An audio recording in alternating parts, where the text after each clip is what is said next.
නමෝ තස්ස භගවතු වරහතු සම්මා සම්බුද්දස්ස නමෝ තස්ස භගවතු වරහතු සම්මා සම්බුද්දස්ස නමෝ තස්ස භගවතු වරහතු සම්මා සම්බුද්දස්ස සාදු කියලා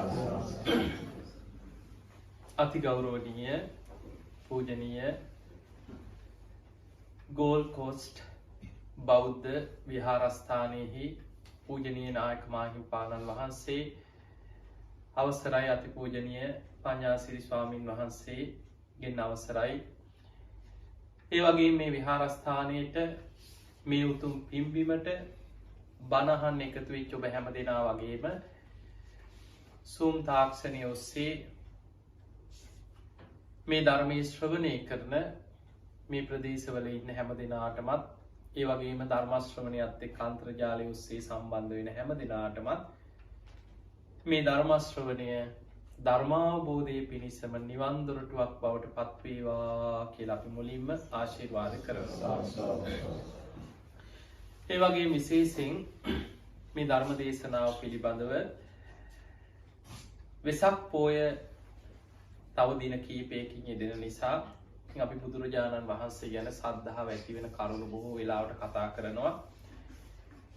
ඒ වගේම බණ අහන පිරිසගේ ඊයේ දවසේ ඉල්ලීමක් සිද්ධ වුණා.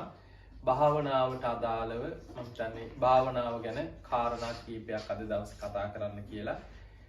ඒ නිසා ඔබට ඊටාම වැදගත් මාතෘකා කීපයක් යටතේ අපි භාවනාවට මේ හිතේ එකක භාවයේ හිතේ දියුණුව සිහිය දියුණු කරගන්න අදාළ කරුණු කීපයක් මේ ධර්මානුශාසනාව තුළ ඔබට කියලා දෙන්න කල්පනා කරනවා. පින්වතුනි, දවසක් බුදුරජාණන් වහන්සේගෙන් උන්නාභ කියලා බමුණේ මෙන්න මේ වගේ ප්‍රශ්නයක් අහනවා. ස්වාමීනි භාග්‍යවතුන් වහන්සේ, එකිනෙකට වෙන වෙනම ගෝචර විෂයන් නැති පංච ඉන්ද්‍රියන්ට පිළිසරණ මොකක්ද කියලා අහපු ප්‍රශ්නේ මොකක්ද? එකිනෙකට වෙන වෙනම ගෝචර විෂයන් තියෙන පංච ඉන්ද්‍රියන්ට පිළිසරණ මොකක්ද? මොනවද එකිනෙකට වෙන වෙනම ගෝචර විෂයන් තියෙන පංච ඉන්ද්‍රියන්? ඇහැට ගෝචර වෙන්නේ රූප, කනට ගෝචර වෙන්නේ ශබ්ද, නාසයට ගෝචර වෙන්නේ ගඳ සුවඳ, දිවට ගෝචර වෙන්නේ රස, කයට පහස. ඒවා එකිනෙකට වෙන වෙනම විෂයන් පහ. දැන් ඇහෙන් ශබ්ද අහන්න පුළුවන්. ඇහෙන් රූප. කනට ගඳ සුවඳ දැනෙනවද? නෑ. ශබ්ද. එතකොට එකිනෙකට වෙන වෙනම ගෝචර විෂයන් තියෙන පංච ඉන්ද්‍රියන්. මේ පහට පිළිසරණ බුදුරජාණන් වහන්සේ වදාලා මනසයි. එතකොට අපේ හිත, අපේ මනස කියන්නේ ඇහැ පිළිසරණ කරගෙන පවතින. කන පිළිසරණ කරගෙන, නාසය, දිව, ශරීරය මේ පංච ඉන්ද්‍රියන් පිළිසරණ කරගෙන තමයි මනස තියෙන්නේ. ඒ කියන්නේ මේ පංච ඉන්ද්‍රියන්ගෙන්ම ගන්න අරමුණු අනුභව කරන්නේ මනසයි කියලා බුදුහාඳුරෝ පෙන්නනවා. ඇහෙන් දකින දේවල් මනසේ තැම්පත් වෙනවා. ඒ කියන්නේ අපි දැකපු දෙයක් අවුරුදු ගානකට පස්සේ හරි මම මේක දැකලා තියෙනවා. එදා මේ වගේ නෙමෙයි, ඉස්සර මෙහෙමයි. ඒ ඔක්කොම මතක් කරන්න පුළුවන් ඇයි? ඇහෙන් දකින දේ මනස පිළිසරණ කරගන්න. කනෙන් අහපු දෙයක් අවුරුදු ගානකට පස්සේ හරි එදා එයා කිව්වේ ওই දේ නෙමෙයිනේ. එදා මෙහෙමයි කිව්වේ. ඒතකොට එදා කියපු දේ අද කියන දේ මේ ඔක්කොම මනසේ තැම්පත් වෙනවා. නාසයට දැනෙන දේ, කාපු බීපු දේවල් මේ පංච ඉන්ද්‍රියන්ගෙන්ම ගන්න අරමුණු ඔක්කොම අනුභව කරන්නේ මනස කියන. පංච ඉන්ද්‍රියන්ටම පිළිසරණ මනසයි කිය. ඒ වෙලාවේ මේ උන්නාව බ්‍රාහ්මණය තව ප්‍රශ්නයක් අහනවා. ස්වාමීනි, ඔය තරම් වැදගත් අර පංච ඉන්ද්‍රියන්ගෙන්ම ගන්න අරමුණු අනුභව කරන මනසට තියෙන පිළිසරණ මොකක්ද කියලා. දැන් පංච ඉන්ද්‍රියන් පිළිසරණ කරගෙන තියෙන මනස. මනසට තියෙන පිළිසරණ මොකක්ද? බුදුරජාණන් වහන්සේ වදාලා මනසට තියෙන පිළිසරණ තමයි සිහිය, සතිය. එහෙමනම් පින්වතුනි, අපේ මනසේ පිළිසරණ තමයි සිහිය, සතිය. සිහිනුවන තියෙන තාක් කල් තමයි දැකපු ඒවා මතක් කරගන්න පුළුවන්. කනින් අහපු දේවල් සිහි කරගන්න පුළුවන්. දැන් මේ අපිට තියෙන සිහිය දියුණු කරන්නත් පුළුවන්. සමහර වෙලාවට තියෙන සිහිය දුර්වල වෙලා නැති වෙලා යන්නත් පුළුවන්. ඔබ දැකලා ඇති සමහරු තරුණ වයසේ සිහි මුලා වෙන අය ඉන්නවා. මැදි වයසේ සිහි මුලා වෙන අය ඉන්නවා. සමහරුන්ට එහෙම නැතත් වයසට යනකොට සිහිය දියුණු නොකරොත් සමහරුන්ට මේ දැකපු දේ මේ මතක නැහැ. මේ අහපු දේ මේ මතක නැහැ. දරුවා අඳුරන්න බෑ. කෑවද බීවද මතක නැහැ. අමතක වෙනවා. අර පංච ඉන්ද්‍රියයන්ගෙන් ගන්න අරමුණු මනසේ තැම්පත් වෙන්නේ. සිහිය දුර්වල වෙනකොට මනසට තියෙන අමතක වීම වැඩි. බුදුරජාණන් වහන්සේගේ තමයි සිහිය දියුණු කරන ක්‍රමය අපිට පෙන්නේ. සිහිය දියුණු වෙන්න අපේ මනසේ මතක ශක්තිය වැඩෙනවා. දැන් ඔබ දන්නවා සතර සතිපට්ඨානය. සතර කියන්නේ කායානුපස්සනා, වේදනානුපස්සනා, චිත්තානුපස්සනා, ධම්මානුපස්සනා ක්‍රම හතරක් වෙනවා. සති කියන්නේ සිහිය. ප ဋ ාණි කියන්නේ පිහිටවල සිහිය දියුණු කරගන්න ක්‍රම හතර. එතකොට මේ ක්‍රම හතරෙන්ම අපි භාවනා කරනවා සතිපට්ඨානෙ වඩනවා කියලා සිද්ධ වෙන්නේ මනසේ අර රැකවරණය වන සිහිය දියුණු කරගන්න ක්‍රම. සිහිය දියුණු වෙන්න මතක ශක්තියත් වැඩි. දැන් ඔබ හිතන්න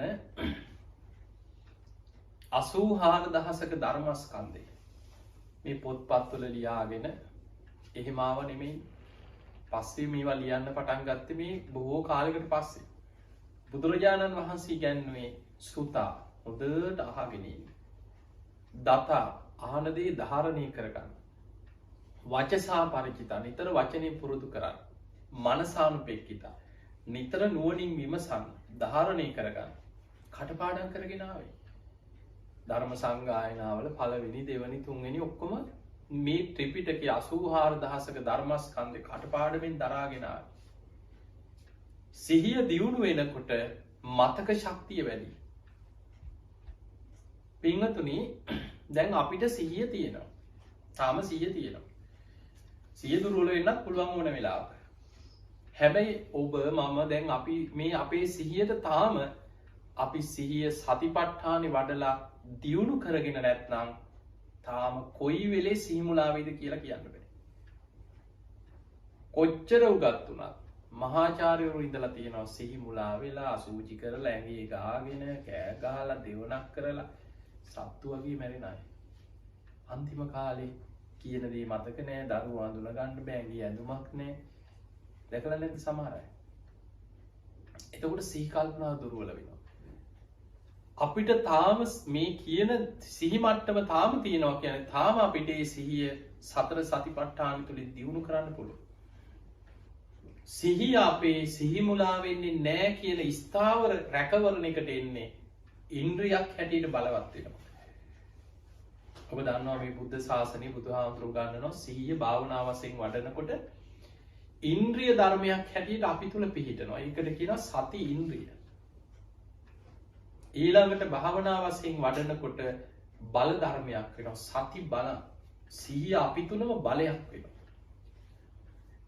ඒ සිහියම අපි නිවන් අවබෝධය අරමුණු කරගෙන වඩනකොට සති සම්බොජ්ජංගේ.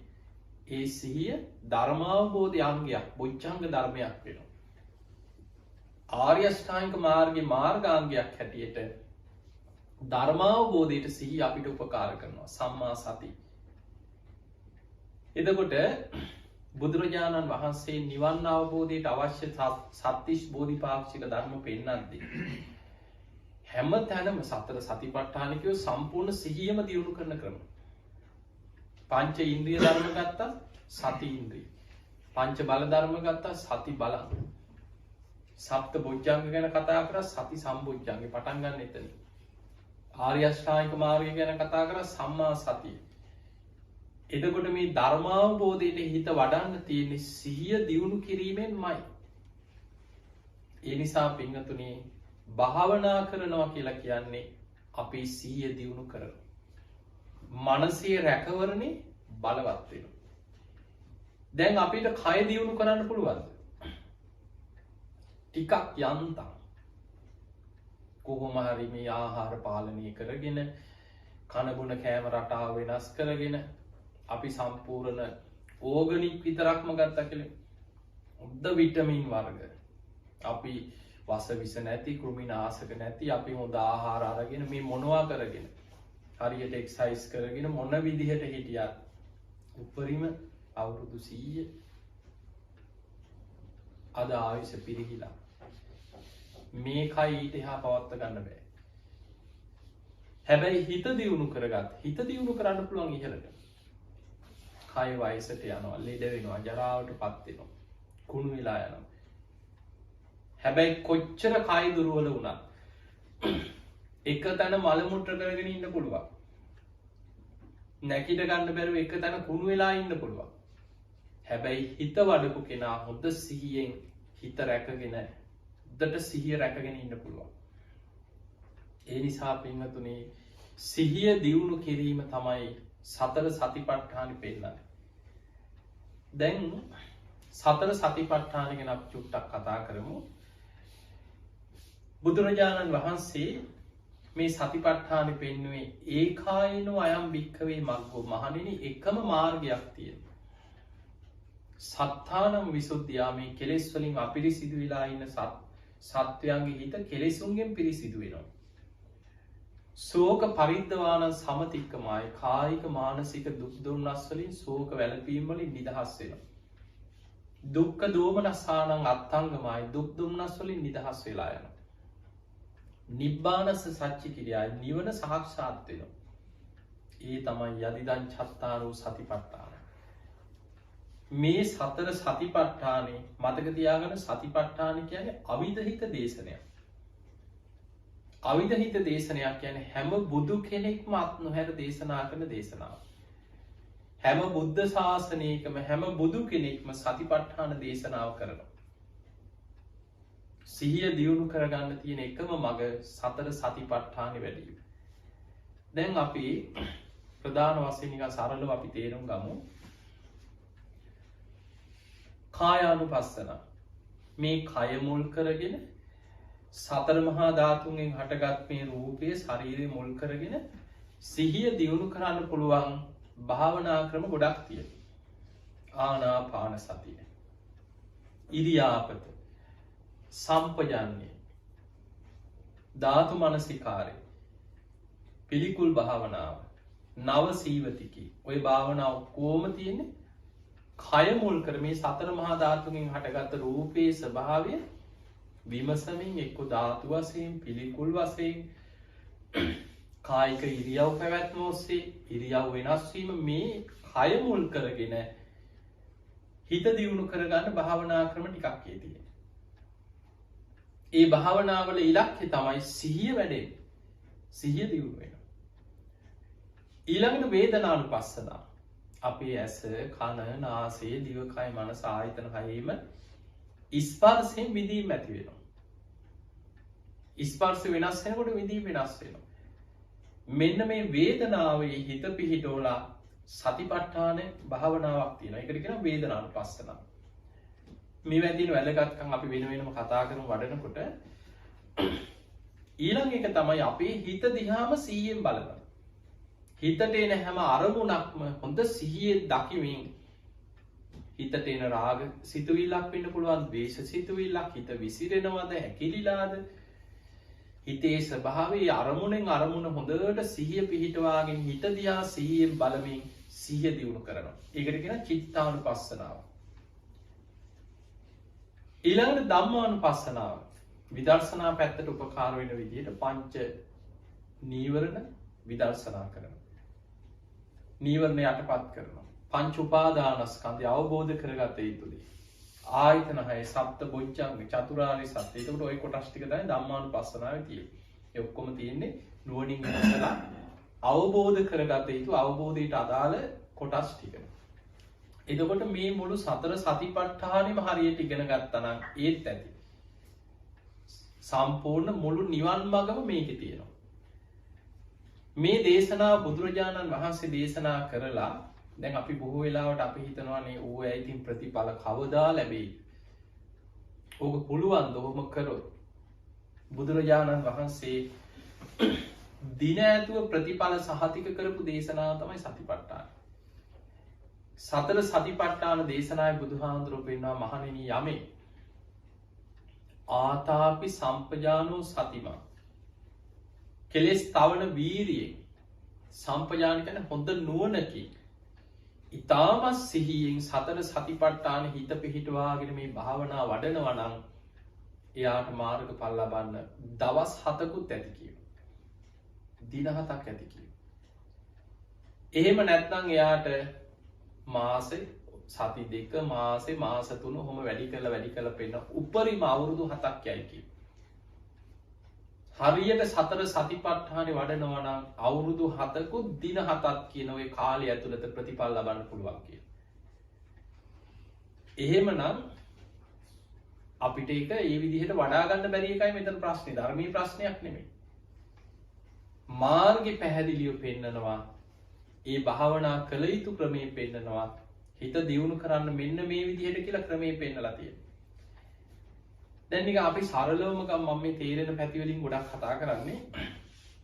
අපි ගමු භාවනා කරනකොට අපේ හිතට තියෙන අපේ හිතේ ස්වභාවය තමයි හිත හැම වෙලෙම තියෙන්නේ නීවරණත් එක්ක. පංච නීවරණ.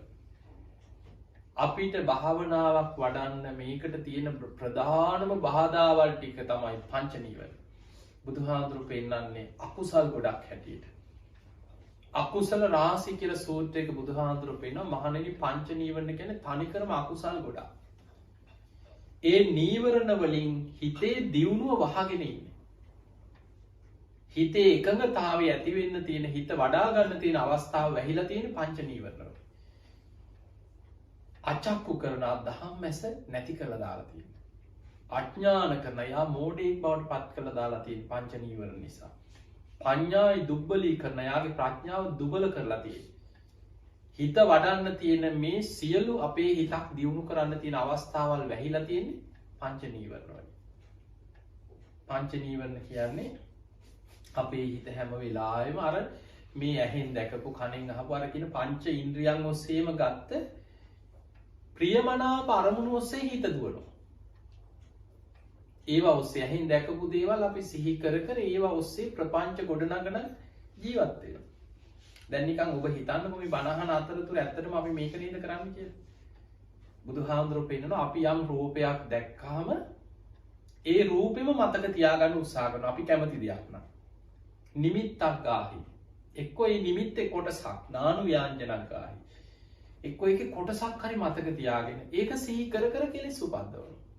දැකපු දේවල් ඒ ඔස්සේ හිත යනවා. තව මවා යනවා. කලින් අහපු දේවල් අපි කැමති ප්‍රියමනාප දේවල් දැන් තනියෙන් ඉන්න තනියෙන් hina යන්නේ නැද්ද? තනියෙන් hina ගිහිල්ලා නැද්ද? ඇයි ප්‍රියමනාප දේවල් හිතට මතක් වෙනවා. කනින් අහපු දෙයක් ඇහැට දැකපු දෙයක් මොනවා හරි මේ පංච ඉන්ද්‍රියයන්ගෙන් ගත්ත අරමුණක් ඒක. මනසේ තැම්පත් වෙලා තියෙන ප්‍රියමනාප දේවල් මතක එකපාරට තනියෙන් hina යනවා. ඒ ඔස්සේ ප්‍රපංච ගොඩනගනක අපි යනවා. කාමච්ඡන්දේ. ඒ වගේමයි තනියෙන් ඉන්නකොට අර ඉන්ද්‍රියන් ඔස්සේම ගත්ත ගැටෙන අරමුණ මතක් වෙනවා. තරහකාරයෝ කවුරු හරි පාස් කරපු ඒවා අපිට නිකන් කරපු නොපනත්කම් කවුරු හරි බැන්නා නම් ඒවා හිත රිදිච්ච ඒවා සිහි වෙනවා. ඒවා සිහි කර කර හිතෙන් ගැටි ඒ අරමුණත් එක්ක හිතෙන් පැටලි යනවා. මට මෙහෙම කිව්වා මට මෙහෙම කරා මට මෙයා මෙහෙම කරා ඒක අපි හිතෙන් හිතයි අරමුණ එක්ක පැටලි යනවා. ඒකට කියනවා ව්‍යාපාදේ. ඊළඟට නිදි මත කම්මැලි ගතිය අලසකම එපා වීම නිකන් කිසිම දෙයක් කරගන්න නිකන් හිතේ එනවා අර මැලිකම උදාසීනකම තීන මිද්දේ. ඊළඟට අපේ හිතේම තියෙනවා සමහර වෙලාවට හිත පාලනයක් නැතුව හිත හරියට කලබලයි ඇවිස්සිලා විසිරිලා නිකන් සමහරවිට මගේ ඔළුව අවුල් වෙලා තියෙන කියලා කියනවනේ. අපේ හිත විසිරෙන්න පසුතැවෙනවා. කුක්කුච්ච කියන පසුතැවීම. තමන්ට පාලනයක් නැති වෙන විදියට හිත කලබල වෙච්ච ගමන් අපි පසුතැවෙන. පසුතැවෙනකොට තවත් විසිරෙනවා. ඊළඟට සැකේ විචිකිච්ඡාව. දැන් බුදුහාමුදුර ඒක බුද්ධ ආදී අටතැන් ගැන සැකයක් කියලා බුදුහාමුදුර පෙන්නනවා. දැන් අපි මේ බණ ඇහුවට සමාහලාවට අපිට හිතෙන ඕක හරියයිද? ඕක ඇත්තද? බුදුහාමුදුර කියපු විදිහ අද ඒකමද ඔය කියන්නේ? අද කාලේ පුළුවන් වෙයිද? ওই ධර්මයේ වඩලා හරියයිද? ඒක කොහොම නෙමෙයි මෙහෙමයි කිය අපි අර හැම වෙලාවෙම සැක කරනවා. ඒ විචිකිච්ඡා. එතකොට ඔන්න ඔය පහ අපිට භාවනා වඩන්න ගියාම බාධා වෙන්නේ ওই ටික. ওই ටික හැම වෙලෙම තියෙනවා. හැබැයි මේක හරියටම දකින්න පුළුවන් ඇස් දෙක පියාගෙන භාවනාවක් වඩන්න හිත යොමු කරපු ගමන් තමයි මේ පහ කොච්චර ප්‍රබලද කියලා අපිට පේන්නේ. බණ අහන්න පුළුවන්. සමහරු පැය ගණන් හොඳට බණ අහනවා. භාවනා කරන්න ඉඳගන්න.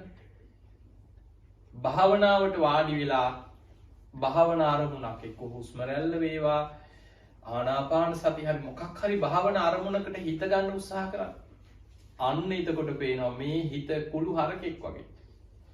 හිත දුවනවා. කිසි වැඩකට නැති දේවල්.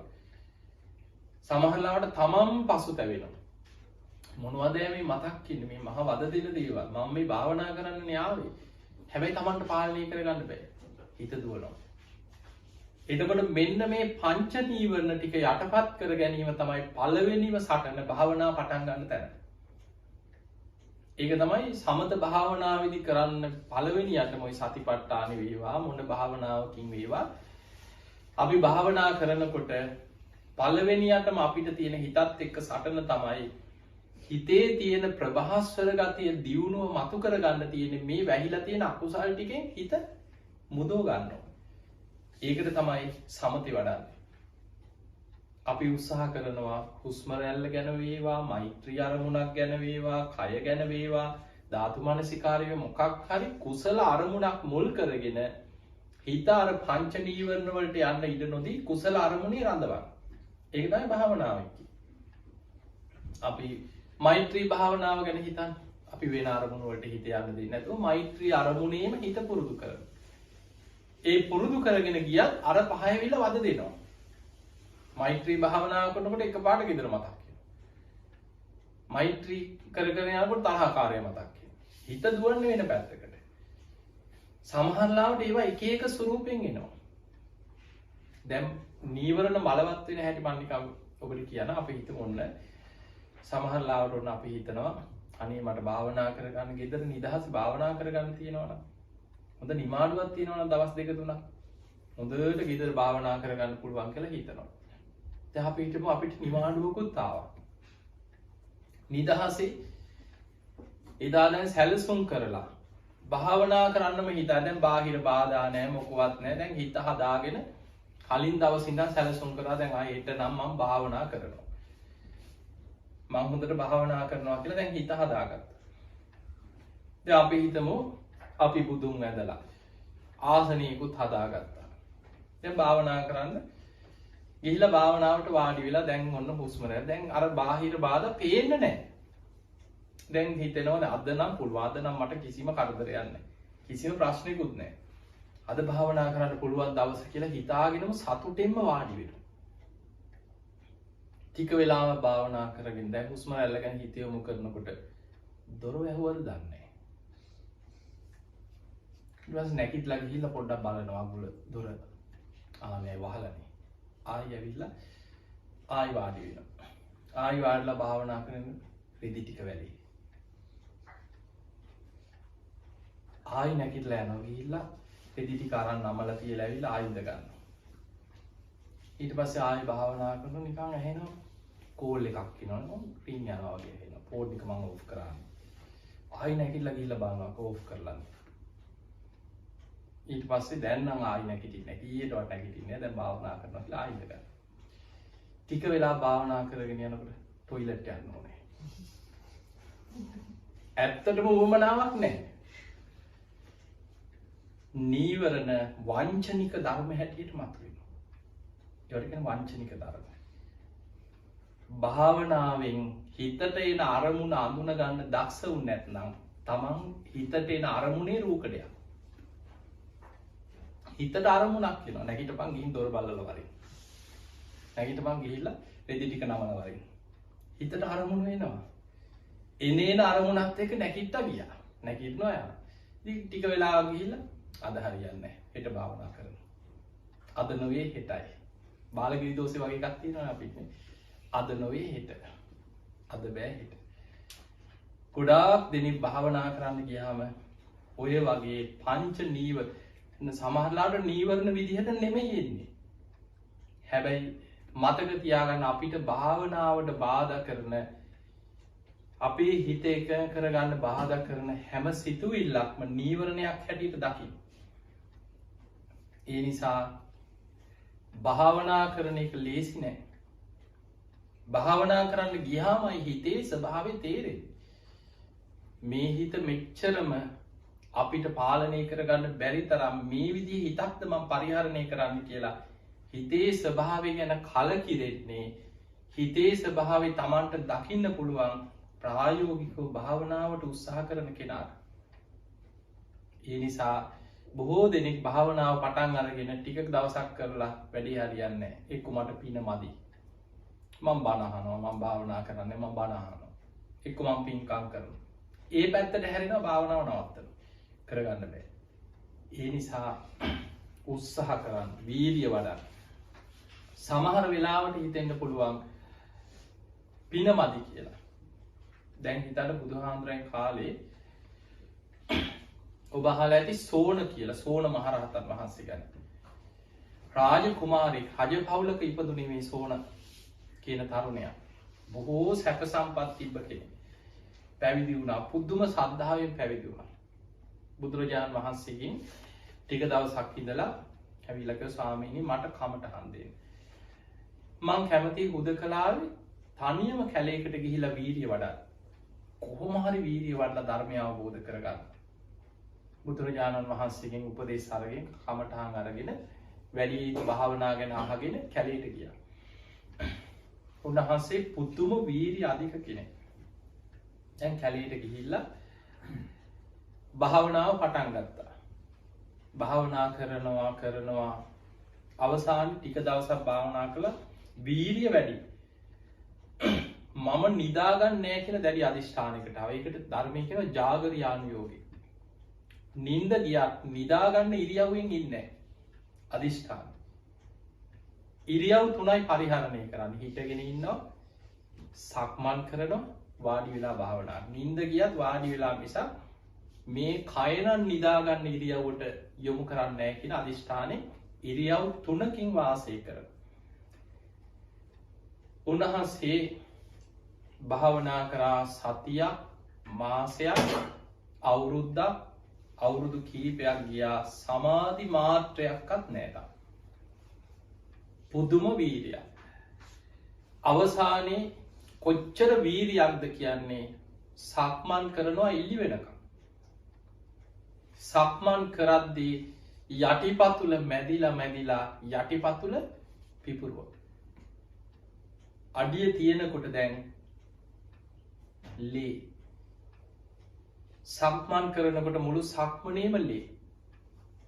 පුදුම වීර්යයක් කියන්නේ අදිෂ්ඨාන කරගත්තම මැරුණත් නවත්තන්නේ නැහැ. එච්චර වීර්යය තිබ්බයි ඒ කාලේ ඉඳලා තියෙන්නේ. ඊට පස්සේ එහෙම ඇදගෙන වැටිච්චාම එතන වාඩි වෙලා භාවනා කරනවා. දන ගහගෙන හිතුවා ධනිස් දෙකෙන් සක්මන් කරනවා. කකුලනේ පැලුනේ. යටිපතුල බැයි නම් ධනිස් දෙකෙන් සක්මන් කරනවා. ඉච්චර වීර්යයක්. ඔහොම වීර්ය කරා කියන අවුරුදු 25. සමාධියක්වත් නැහැ හැබැයි. හිතන්න දැන් අපි මේ දවස් දෙකක් භාවනා කරලා කොහොම අපිට හරියන්නේ නැහැ නේ කියලා. සතියක් ඉඳලා හිටලා ওই පැය භාගයක් විතර භාවනා කරලා මාසයක් දෙකක් භාවනා කරලා කොයි ඉතින් ප්‍රතිඵල කියලා අපි අහනවා. සෝන හාමුදුරුවෝ අවුරුදු 25ක් භාවනා කරා. අද වගේ කාලෙක නෙමෙයි. බුදුහාමුදුරුවෝ වැඩ ඉන්නවා. එක ගාථාව අහලා රහත් වෙච්ච රහතන් වහන්සේලා වැඩ ඉන්නවා. අග්‍ර ශ්‍රාවකයන් වහන්සේලා 80 මහා ශ්‍රාවකයෝ වැඩ හිටපු කාලේ අවුරුදු 25ක් භාවනා කරා සමාධියක්වත් නැහැ. අවුරුදු 25කට පස්සේ අන්තිමටම හිත වැටිච්ච දවසක් ආවා. මගේ කරු මට බැරුව ඇති. මං සිවුරු වෙරලා යනවා කියලා හිතුවා. ඔන්න අන්තිමටම හිතිච්චදී. අවුරුදු 25ක් උත්සාහ කරලා හිතුවා මට පින නැතුව ඇති. මං සිවුරු වෙරලා ගිහින් පිනක් කරගෙන ඉන්නවා. ඒ සිතුවිල්ල එනකොටම බුදුරජාණන් වහන්සේ බුදු වැසින් දැක්කා. උන්වහන්සේ දික් කළ අතක් හකුලනවා වගේ හකුලපු අතක් දිගහරිනවා වගේ ඉරදියේ සෝන හාමුදුරු ඉදිරියේ පෙනී හිටියා. පෙනී ඉඳලා ඇහුවා සෝන ඔබ වීර්ය අතහැරියා නේද කියලා. ස්වාමීනී භාග්‍යතුන් වහන්සේ මේ බලන්න කිව්වා මගේ යටිපතුල්. මේ සක්මන පුරා තියෙන්නේ මගේ මේ යටිපතුල් සක්මන් කරද්දි ගලකුලේ මගේ දනිස් දෙකක් දැන් තුවාල වෙලා. අවුරුදු 25ක් වීර්ය වැඩුවා මට සමාධි මාත්‍රයක්වත් නැහැ කියලා. ඒ වෙලේ බුදුරජාණන් වහන්සේ අහනවා සෝන ඔබ පැවිදි වෙන්න කලින් ඔබ රජ පවුලක රාජකුමාරයෙක් නේද? එහෙමයි ස්වාමීනි. ඔබ ඒ කාලේ වැඩිපුරම ආස කරේ මොකටද කියලා ඇහුවා. පැවිදි වෙන්න කලින් ඔබ කැමති විනෝදාංශය මොකක්ද? ස්වාමීනි මං හරි ආසයි කිව්වා සිතාර් වාදනය කරන්න. මම මාලිගාවේ ඉන්නදී ගොඩාක් ආසාවෙන් ඉගෙන ගත්තා කිව්වා සිතාර්. දැකලා ඇතිනේ සිතාරේ. එතකොට මේ වගේ ඒ කාලේ හිම වාදනය කරපු සිතාරයක් තිබිලා තියෙනවා මාලිගාවේ. බුදුහාමුදුරුවෝ අහනවා සෝනේ එහෙමනම් ඔබ පුරුදු දෙන්නේ සිතාරේ. ඔබ සිතාර් වාදනය කරද්දී ඔය සිතාරේ තත් ඕනෑමට වැඩිය තද කරොත් හිර කරොත් මිහිරි ස්වරයක් එනවද? නෑ ස්වාමීනි. ඒ සිතාරේ තත් ඕනෑමට වැඩිය ලිහිල් කරලා බුරුල් කරොත් ඔබට වාදනය කරන්න පුළුවන්. එහෙමත් බෑ ස්වාමීනි. එහෙමනම් කොහොමද ඔබ සිතාර් වාදනය කරේ? එතකොට කියනවා ස්වාමීනි මම ගොඩාක් තද කරන්නෙත් නැතුව බුරුල්ම කරන්නෙත් නැතුව මිහිරි හඬක් එන විදිහට ඒක සුසර කරනවා. බුදුරජාණන් වහන්සේ වදාලා සෝන භාවනාවට අවශ්‍ය වීරියත් ඔය වගේමයි කිව්වා. වීරිය වැඩි වෙච්ච ගමන් හිත උද්දච්චයට යනවා කිව්වා. කලබලයි. අරමුණ අල්ලන්න බෑ. භාවනා නිමිත්ත අල්ලන්න බෑ. හිත විසිරෙනවා. වීරිය වැඩි. අපි සාමාන්‍ය කියන කලබලයට මොකුත් කරගන්න බෑ කියන්නේ. එතකොට ඒ වගේ සෝන හාමුදුරන්ට කලබලේ හදිසිය කොහොම හරි නිවන් දකින්න ඕන. කොහොම හරි මරුණත් නිවන් දකින්න. කොහොම හරි නිවන් දකින්න. පුදුම කලබලයක්. ඒ හදිස්සියත් එක්ක භාවනා නිමිත්ත හිත පිහිටන්නේ හිත විසිරෙනවා. බුදුහාමුදුරු පෙන්වනවා සෝන අධික වීරිය කලබලේ කියන්නේ හිත උද්දච්චයට යනවා. වීරිය අඩු වෙච්ච ගමන් වෙන්නේ හිත කුසීතකමට වැටෙනවා. කම්මැලිකමට නිදිමතට වැටෙනවා. ඒ නිසා සෝන වීරිය අවශ්‍ය වීරියක් භාවනා නිමිත්ත හිතෙන් අල්ලගෙන ඒ නිමිත්ත හිත පිහිටවන්න අවශ්‍ය වීරියක් ගන්න. වැඩි වීරියකුත් නැතුව අඩු වීරියකුත් නැතුව මධ්‍යස්ථ විදිහට වීරිය පවත්වන්න ඔච්චරයි. බුදුහාමුදුරුවෝ නොපෙනී ගියා. සෝන හාමුදුරුවෝ භාවනා කරා එදා රෑ එළි වෙනකොට සමාධිය ඇති වුණා. විදර්ශනාවට හිත වැඩුණා. හිමිදිරි උදෑසන වෙද්දී කෙලිසුන්ගෙන් මිදිලා රහත් වුණා. ඒ තමයි මේ බුද්ධ ශාසනයේ ආරම්භක වීරිය ඇති භික්ෂුන් වහන්සේලා අතර අග්‍රස්ථානය ලබපු සෝන මහරහතන් වහන්සේ 80 මහා ශ්‍රාවකයන්ට අයිති කෙනෙක්. එතකොට නිකන් හිතන්න 80 මහා ශ්‍රාවක තනතුරක් ලබන්නේ කල්ප ලක්ෂයක් පෙරම් පුරලා කියලා. සසරේ කල්ප ලක්ෂයක් පෙරම් පුරපු පින්වන්ත කෙනෙක්. පිනේ අඩුවක් නෙමෙයි. හැබැයි බුදුහාමුදුරු වැඩ හිටිය කාලේ බුදුහාමුදුරන්ගේම කමටහන් අරගෙන භාවනා කරන්න ගියත් සමහර වෙලාවට තමන්ගේ වීරිය හරියට පවත්ත ගන්න බැරුව අවුරුදු 25ක් උත්සාහ කරා. සමහර වෙලාවට අපි භාවනා කරන්න යද්දී පුංචි තැනක් අපේ හිත භාවනා අරමුණට ගන්න බෑ. හිත විසිරෙන, කලබලයි, එපා වෙනවා. සමහර දැන් අපිට තියෙන්නේ අධික වීරියක් නෙමෙයි. බොහෝ දෙනෙකුට දැන් තියෙන මොන වගේ වීර්යයක්ද? වීර්ය අඩුයි. ඒ නිසා භාවනාව පටන් ගත්ත ගමන් ටික වෙලාවකින් එහෙම බෙල්ල කඩාගෙන යනවා. එක්ක එහෙට මෙහෙට පැද්දෙනවා. නිදිමත එනවා. වීර්ය අඩු වෙච්ච ගමන් නින්දට වැටෙනවා. කුසීතකම, අලසකමට වැටෙනවා. ඒ නිසා භාවනාවේදී වැදගත්ම මේ කරුණු තුනක් තියෙනවා මේ සතර සතිපට්ඨානෙ වඩා. අපි භාවනා කරනවා නම් කවදා කොතන කොයි මොහොතේ භාවනා කරත් වැදගත්ම කරුණු තුන තමයි ආතාපි. කෙලෙස් තවන වීර්ය. දෙවැනි එක තමයි සම්පජා. හොඳ නුවණක් තියෙනවා. ඒ නුවණ කියන්නේ ධර්මයේ තුලින් ඇති කරගත්ත නුවණ. මොකද භාවනාවෙන් පරතරට ගියේ සියල්ල අවබෝධ කරගත්ත බුදුරජාණන් වහන්සේ. ඒ බුදුහාමුදුරන්ගේ ධර්මය ගැන බුදුහාමුදුරුවෝ භාවනාව ගැන කියලා දීපු දැනුම අපි බණ අහලා භාවනාව ගැන අපිට නිරවුල් දැනුමක් තියෙනවා. එතකොට තමයි භාවනා කරනකොට එන ප්‍රශ්න ටික අපි විසඳගන්නේ. නැත්නම් අපි දන්නේ නැහැ මේක පැටලෙනවා ගිහිල්ලා. පංච නීවරණ කොහොමද ක්‍රියාත්මක වෙන්නේ? නීවරණ කියන්නේ මොනවද? භාවනා කරනකොට බාධා වෙන්නේ මොන විදිහටද? මේ භාවනාව ඉහළට වැඩෙනකොට මොන විදිහටද මම එතනින් ඉස්සරහට යන්නේ? ඒවා බණ අහලා දැනුම ගන්නවා. සතර සතිපට්ඨාන ගැන හොඳට බණ අහන්න. සතිපට්ඨාන පොත ඕන තරම් පරිවර්තන තියෙනවා.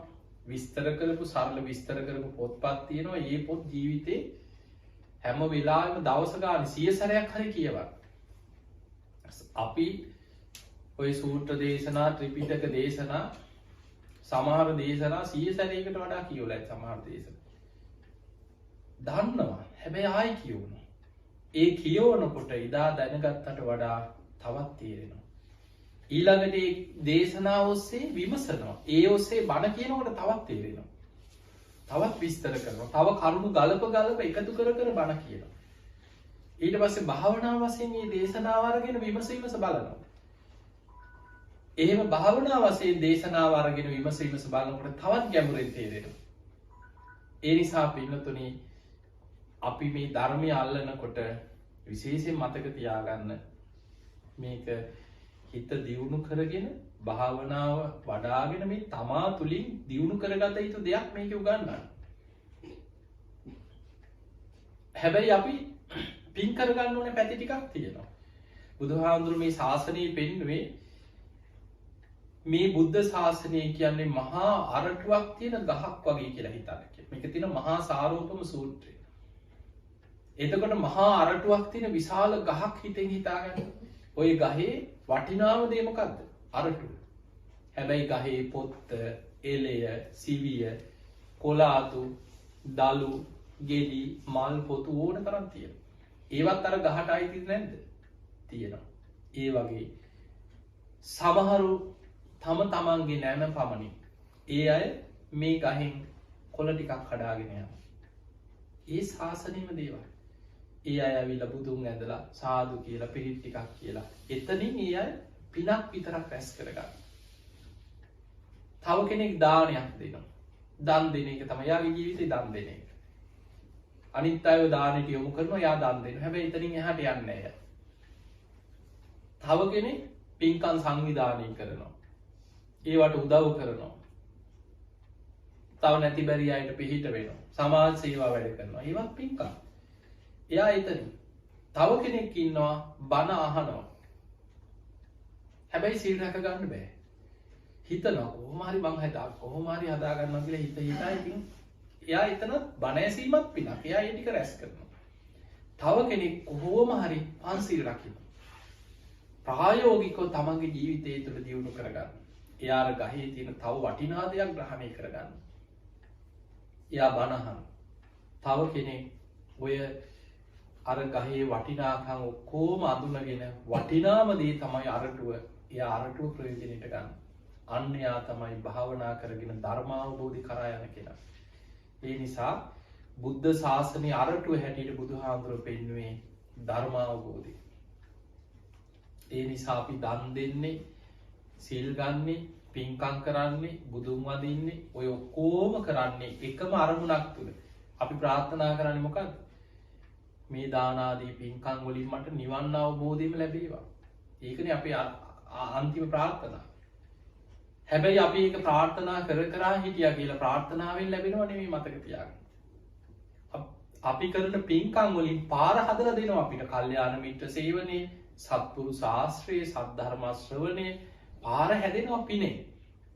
හැබැයි ධර්මාවබෝධයට උත්සාහය තමන් විසින් ඇති කරගන්න ඕන දෙයක්. බුදුහාඳුරු පේනවා තුම්හේ කිච්චං ආතප්පං.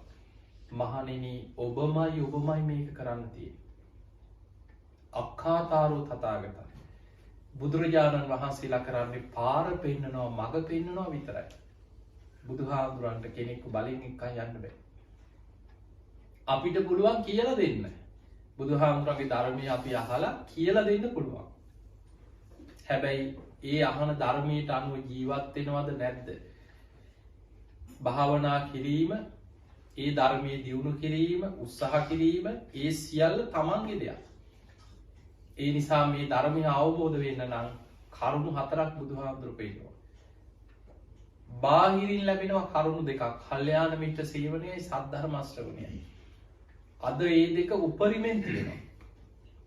දැන් ඔබ හිතන්න ඉස්සර ඔබ අහලා ඇතිනේ දැන් ඔය අපේ ඉතිහාසය ගැන අහලා ඇති. ඉස්සර ලංකාවේ රහතන් වහන්සේලා වැඩ හිටියේ කාලේ ගත්තත් ඔබ අහලා ඇති ඔය ඉස්සර තිස්ස මහරාමේ ඉඳන් මිනිස්සු යනවා කියන අනුරාධපුරයට ආර්ය වංශ දේශනාවට පයි. ආට මාසයක් විතර ගිහිල්ලා බණක් අහලා පයින් එනවා. ඉස්සර බණ අහන්න හරි අමාරුයි. නිකන් ඔබේම නිකන් අපි දන්න ඉතිහාසෙට එමුකෝ ලොකු ඒව නැතුව. මීට අවුරුදු 30කට විතර එහා හිටන් මේ අම්මලා තාත්තා වැඩි හිටියන්න මතක ඇති ලංකාවේ එහෙම හිටපු අය. අවුරුදු 30කට 40කට එහා මෙහෙම බණ අහන්න තිබ්බද අපිට? ඉස්සර ලංකාවේ ඔය රජයේ ගුවන් විදුලියේ පොයේ දවසේ රැයට බණක් කියයි. පොයේ ධර්ම දේශනාව. මට මතකයි අපි පොන්චි කාලේ අපේ සීයා ඔය පරණ රේඩි එකක් ගෙනල්ලා කොල්ලෝ මේක අල්ලලා දීපන් කියනවා. අපි අර බැටරි කෑලි තලනවා. ඉතින් එහෙම නෙමෙයි. බැටරි කෑලි තලලා ඒව දාලා වහලෙට වෑර් එහෙම දාලා අර මේ ඒරියල් එකේ ගැට ගහලා අනේ රේඩි එකේ බණ අහන්න හදලා දෙනවා පොයි දවසේ. රේඩි එකට වැදගෙන ඉතින් ටික වෙලාවක් යනකොට සූ ගන්න ඇහෙන්නේ නැහැ. ඒත් ඉතින් වැදගෙන ඉන්නවා. ඉස්සර එහෙමයි බණ ඇහුවේ. අද එහෙමද අපිට? ඉස්සර තිබ්බද ඉන්ටර්නෙට් ආච්චිලා සීයලාට YouTube එකේ බණ අහන්න අවුරුදු 30 40කට එහා තිබ්බද? අද අපිට ත්‍රිපිටකේ දැන් අපි දන්නවා මීට අවුරුදු 15කට ඉස්සරකට එහා 20කට විතර කලින් අපි උනත් පැවිදි වෙලා මුල් කාලේ ත්‍රිපිටකේ කියවද්දී විශාල වීර්යයක් අපි උත්සාහයක් ගත්තා. සමහර ලාවට අපිට අවශ්‍ය කරන සූත්‍රයක් හොයන්න ඕනේ. අර විශාල ත්‍රිපිටක පොත් වහන්සේලා 54 නම හොයනවා. කාගෙන් හරි ගිහින් අහනවා මේ ඕක අංගුත්තර නිකායේ තිබ්බ බලන්න කියන පෙරලා. අංගුත්තර නිකායේ සූත්‍ර දේශනා 9800 ගාණක් තියෙනවා. දැන් අර පොත් ටික ඔක්කොම පෙරලනවා සූත්‍ර. හොයාගන්නේ නැහැ. දවස් දෙකක් පෙරලනවා. තව හාමුදුරු කෙනෙක් ඉන්නේ ඕක සංයුත්ත නිකායේ තිබ්බේ කියනවා. සංයුත්ත නිකායේ සූත්‍ර 8000ක් විතර තියෙනවා. දවස් ගණන් උත්සාහ කරනවා. අද මුළු ත්‍රිපිටකයේම ඇප් වලට ඇවිල්ලා අද ඒ සූත්‍රේ නම ගහනකොට ඒ නමෙන් තියෙන සූත්‍ර ටික ඔක්කොම උඩට එනවා. අද තාක්ෂණයත් එක්ක ධර්මය අල්ලන කෙනෙකුට හොඳ අවස්ථාවක් තියෙනවා. ඒ නිසා අද බණ අහන්න ඔබ ලෝකේ කොහේ හිටියත් කල්යාණ මිත්‍ර සේවනයේ සද්ධර්ම ශ්‍රවණය අත ළඟම තියෙනවා. ධර්මය අහන්න ඕන කෙනාට ඉගෙන ගන්න ඕන කෙනාට ත්‍රිපිටකයේද භාෂා ගානකින් පරිවර්තනය වෙලා තියෙනවා. ඊටාම සරලව කියවන්න ත්‍රිපිටක පොත් තියෙනවා ඉන්ටර්නෙට් එකේ. ඊළඟට YouTube එකේ බණ කොච්චරද? ඒ නිසා සමහර ලාවට ජීවිතේට ඒ හාමුදුරන්ව දකින්නවත් හම්බෙන්නේ නැහැ. ඒ හාමුදුර එළියට එන්නෙත් නැහැ. ඒක කැලේ ඉන්නේ භාවනා කරගෙන. කවුරු හරි ගිහිල්ලා උක රෙකෝඩ් කරගෙන ධර්ම සාකච්ඡාවක් හරි YouTube එකට දාලා අහන්න හම්බෙන්නේ. ඒ නිසා අද අපිට බාහිරින් ලැබෙන කල්යාණ මිත්‍ර සේවනයේ සද්ධර්ම ශ්‍රවණය උපරිමයෙන් ලැබෙනවා.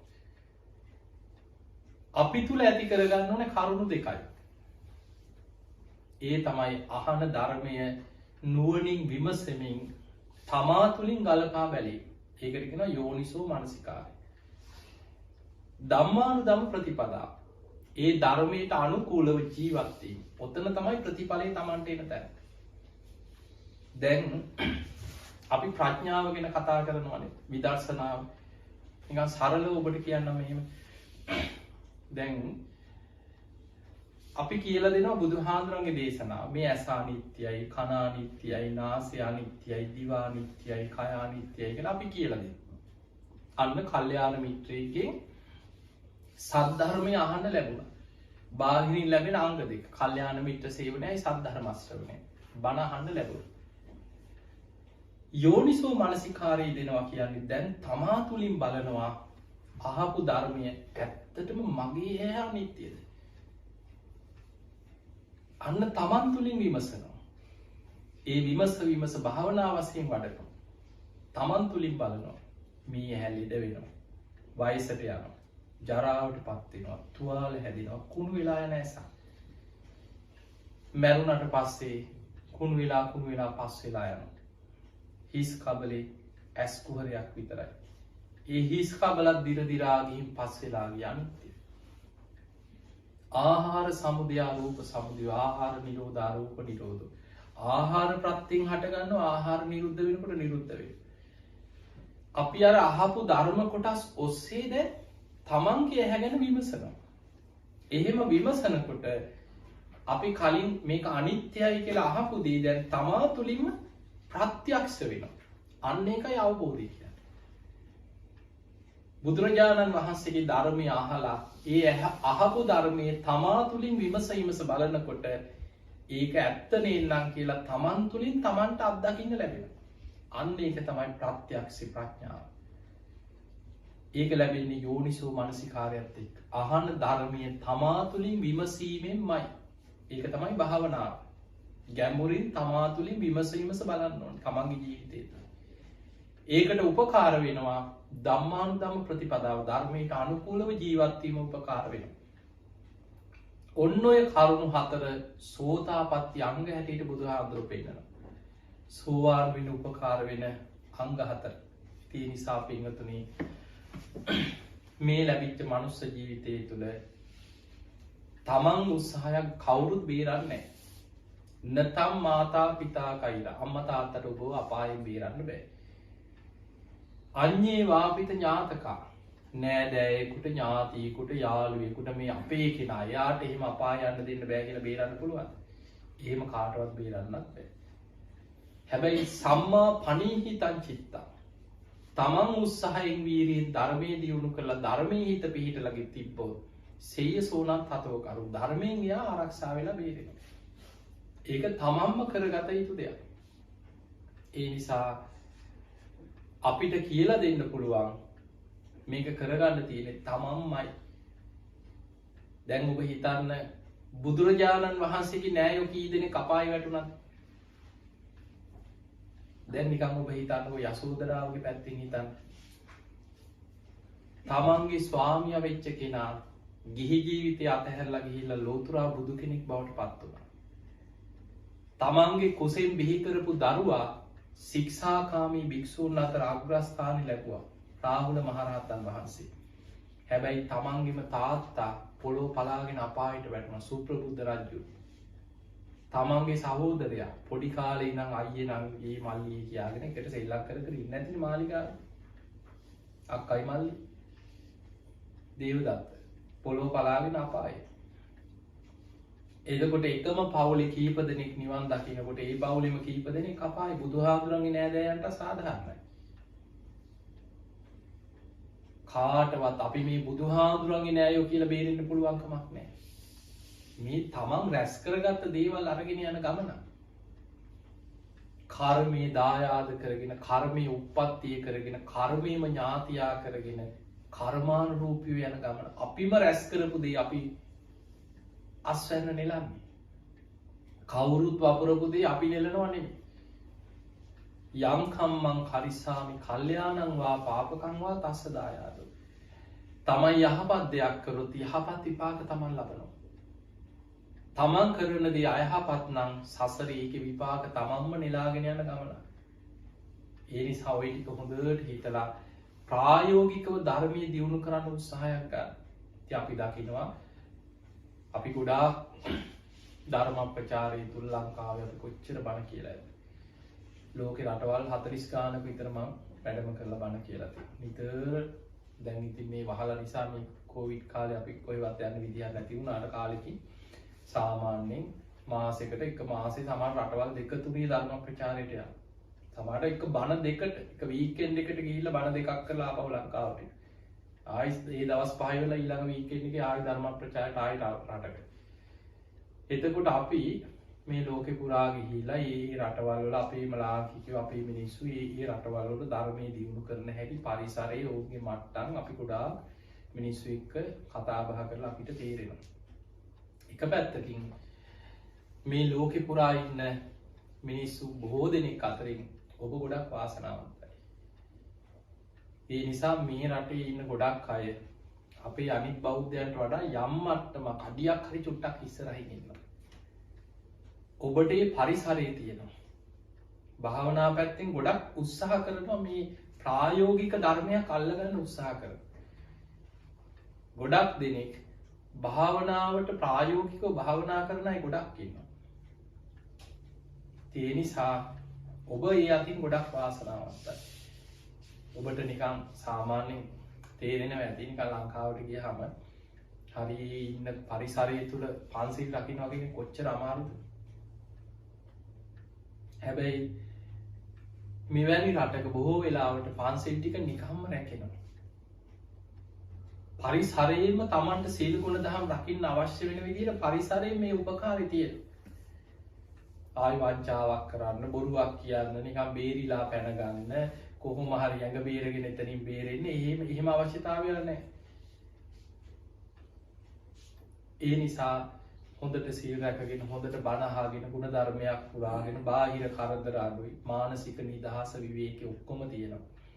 ඒ අතර ධර්මයක් දියුණු කරගන්න උත්සාහයක් ගන්න.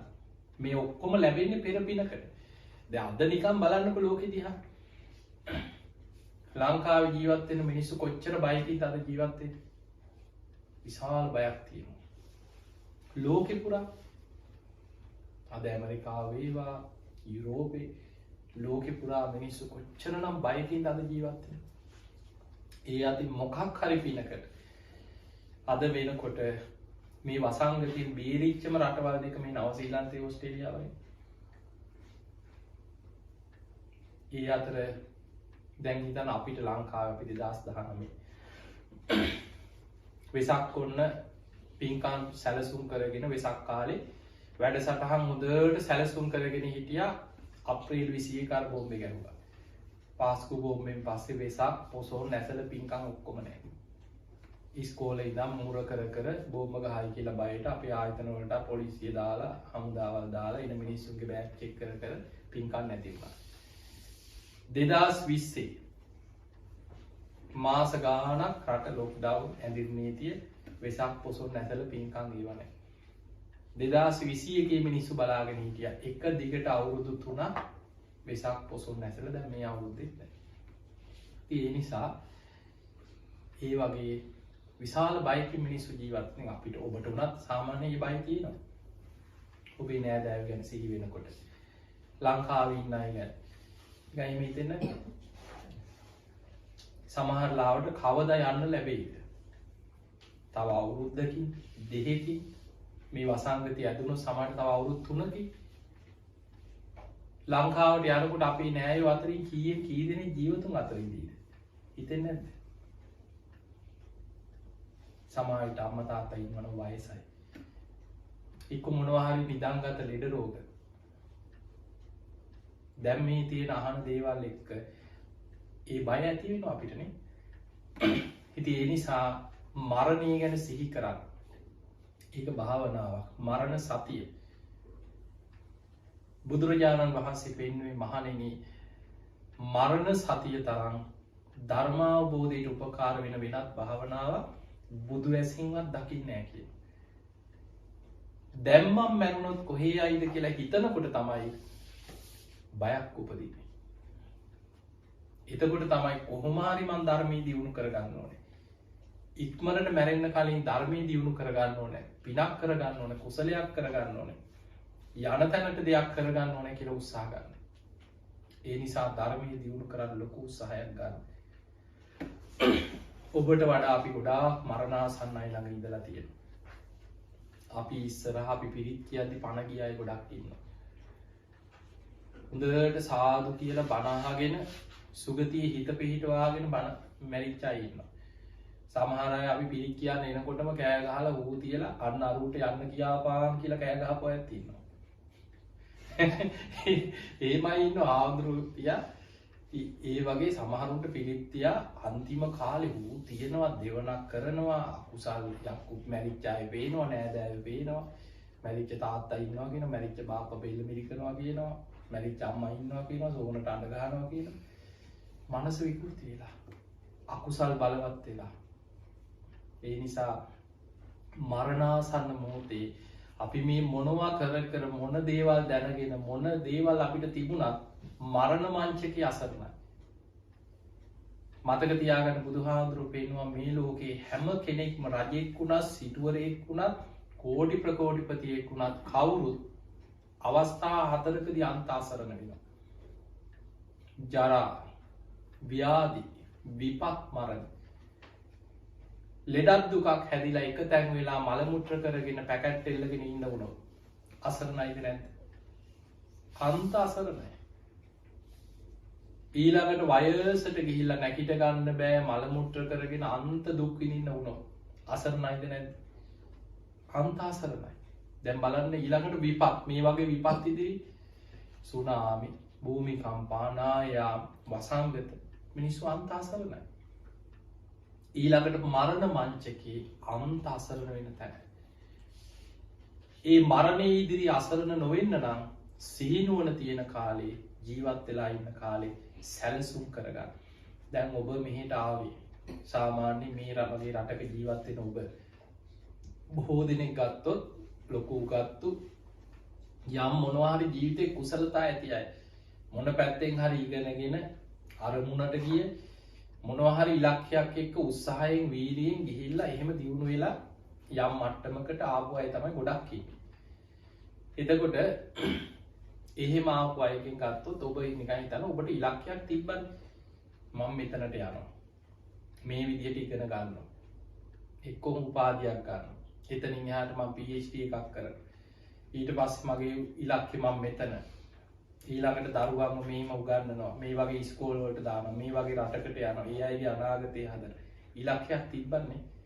ඒ ඉලක්කයක් එක්ක ඔබ ගියා. හැබැයි ඒ වගේ ඉලක්කයක් තියාගන්න ධර්මයේ තුල කොහොම හරි මම මගේ ජීවිතය තුළ මෙන්න මේ කාලේ එනකොට මේ විදිහට පියවරෙන් පියවර මෙතනට යනවා.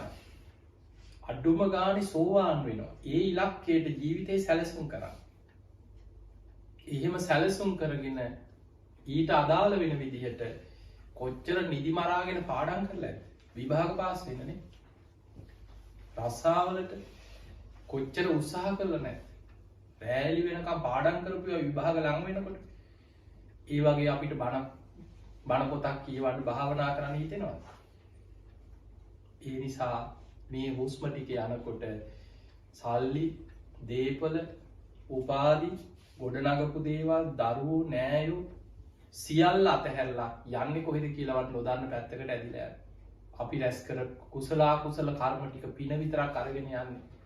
ඒ නිසා මෙලව ගැන සැලසුම් සහගතව හිතලා අද මෙතනට ආවා වගේ පරලොව ගැන සැලසුම් සහගතව හිතලා ජීවිතේ සැලසුම් කරන්න මම කොහොම හරි ශ්‍රද්ධාව, සිල්වත්කම, දහම් දැනුම, ත්‍යාග සම්පත්තිය, ප්‍රඥාව ඒවා සීකබත් මේ බල ධර්ම වඩාගෙන භාවනාව දියුණු කරගෙන මම මේ ලැබිච්ච මනුස්ස ජීවිතය තුළ බුද්ධ ශාසනයෙන් මම ප්‍රයෝජනයක් ගන්නවා.